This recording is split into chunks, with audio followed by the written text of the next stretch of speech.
Hey, my name's James Nicholson. Welcome to my YouTube channel. In this video, I've got the latest Halifax house price data. This is going to contradict what we had from Nationwide last week. And I know there's going to be some people that just read the headline straight in the comments saying, you said house prices are up last week. Now you're saying they're down. Well, two things can be true. Because this data from Halifax is their own data. This is their lending book. This is what they're seeing in the market. Nationwide had their say last week, and they're seeing something totally different. In fact, when we did the Nationwide report last week, they saw house prices up 0.5%. Well, Halifax are seeing the opposite to that.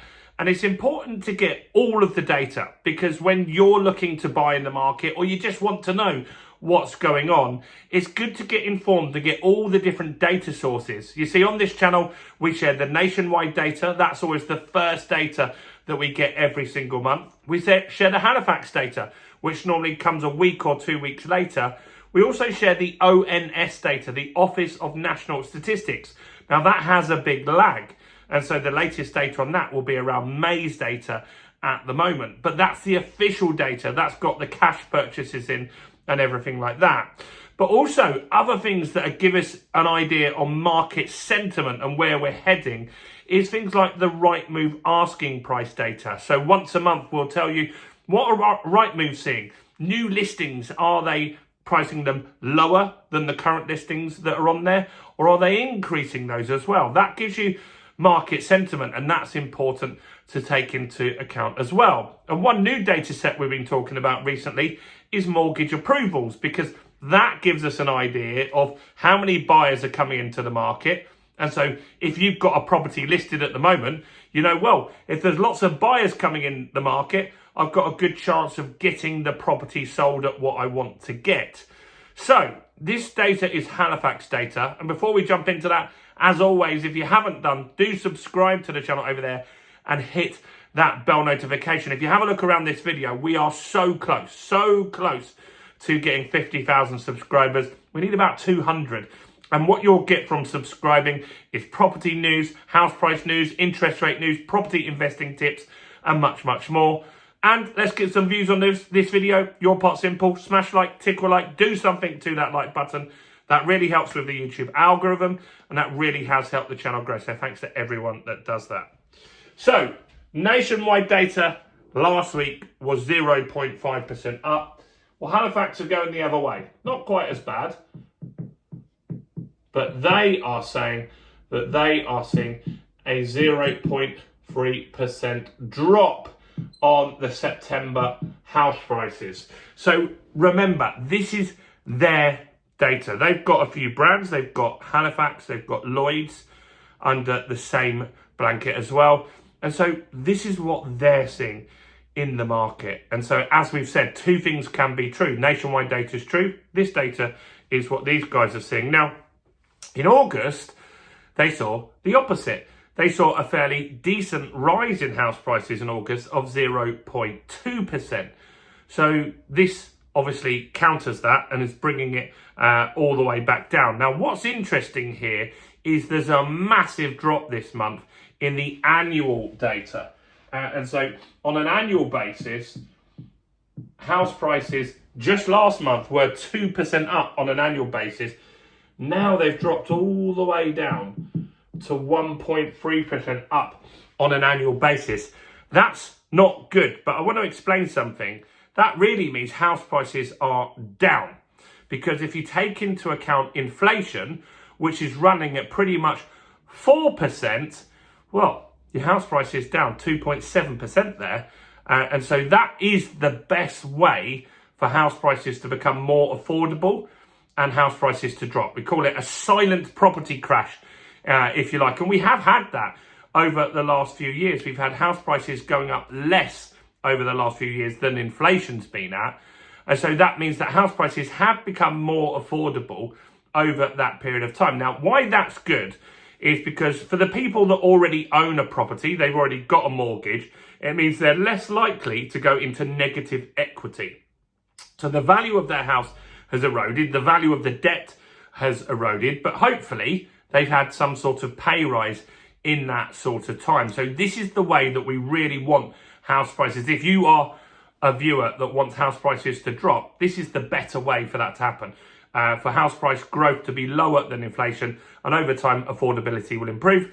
And affordability will improve again when people get pay rises even more, and it will improve when mortgage rates come down inevitably, as they are going to. So this is the better way for this to happen.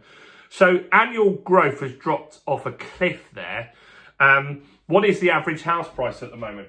Well, according to Halifax's data, it sits at 298,184. So yeah, just under that 300 grand mark that they see. What about on a region by region basis? Because they've got some good data on there. So I want to share some of that. So they're saying East Midlands, how's that doing?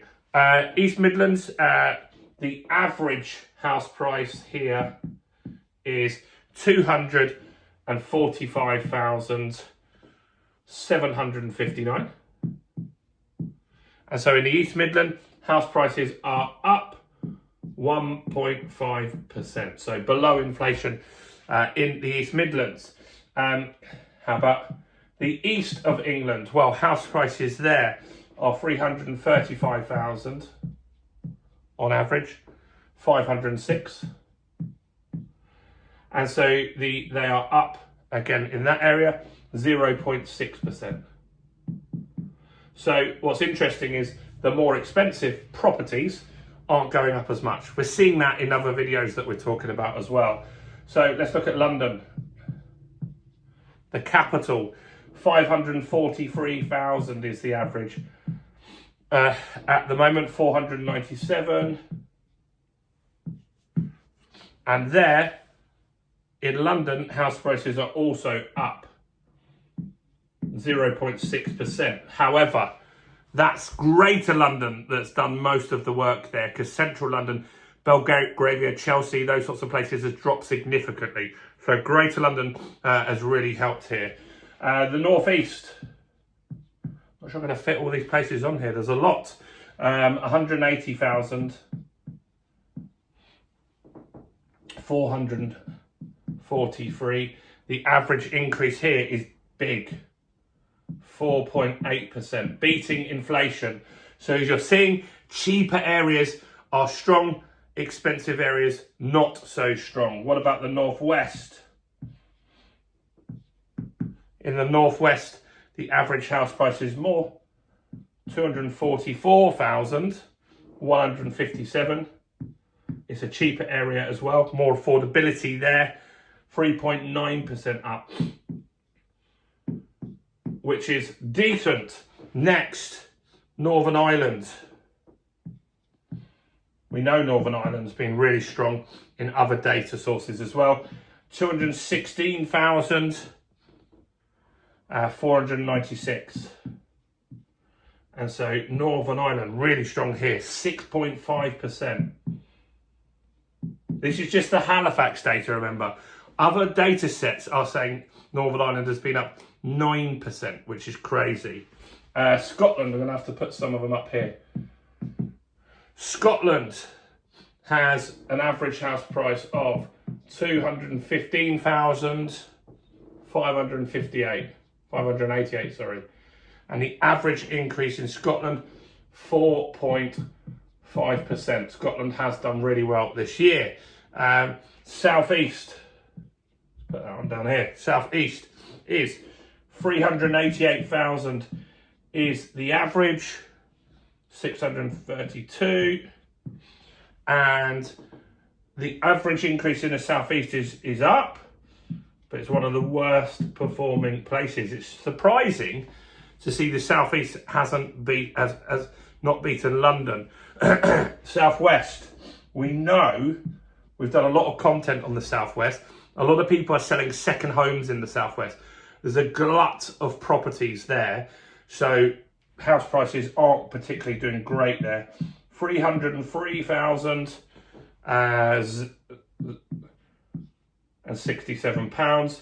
They're up 0.2%. So Southwest, that agrees with all the data that we've seen here. Wales, How's Wales doing? 227,000 is the average. 845, and Wales is up 1.9%. So in real terms, down for inflation. Two more. West Midlands. West Mid. In the West Midlands, the average house price 258,000. And the increase 1.1%. And last but not least, Yorkshire. The average house price is 215k and the increase is 2.5%. So it's interesting because we look at all these different data sources to see they're all agreeing with each other, really. Now, you might see some different things, like we've seen Northern Ireland's been in some data sources nearly a 10% increase. It's not in the Halifax data, but it's still over 6% up. So Northern Ireland's been really strong. Wales has been strong. Scotland's been strong. It's the cheaper areas where the affordability still works. You can have a normal job in these areas and you can still buy a house. We're in London, 500 grand, £543,000 is the average in London. That's crazy. And it means affordability is really tough in those areas. And so the growth just isn't there. The Southeast, people are struggling in the Southeast to get those big numbers as well. And we also know that going forward, these numbers are likely to get worse in the more expensive areas because there isn't lots of buyers in there at the moment because people are waiting to see what happens in the budget this year. Are they going to make stamp duty instalments? Are they going to make a property tax for properties above 500 grand? We don't know yet. And that's what we need to find out. And that's slowing the property market down by not giving us all of this information. What do you think about this Halifax data? Obviously, it contradicts what the Nationwide's saying, but it's their data. This is their lending book. That's important to understand. So we're not saying 1 week it's up, 1 week it's down. We're saying these different perspectives, these different lenders are seeing different things in the market. Before you go, if you haven't done already, do grab a copy of our ebook, Mortgage Secrets, How to Get the Best Mortgage Deal in 2025 and Beyond. Thousands of you have grabbed it now. It's in the description. It's in the first comment. This will help you find the best broker for you. It will also show you the off-market lenders. You know, car insurance, you see the adverts all the time. Direct Line. You don't see that for mortgages, but they have similar lenders. They're not on the comparison sites. They're not with your broker. You need to check out the rates with those guys as well, because sometimes they can be the best rates in the market because they're not paying commission to everyone else. All of that's in the ebook. Grab it below. Do like this video. Do subscribe. Let's get 50,000 this week if we can, guys. And check out all the other content as well on the channel, including this video right here.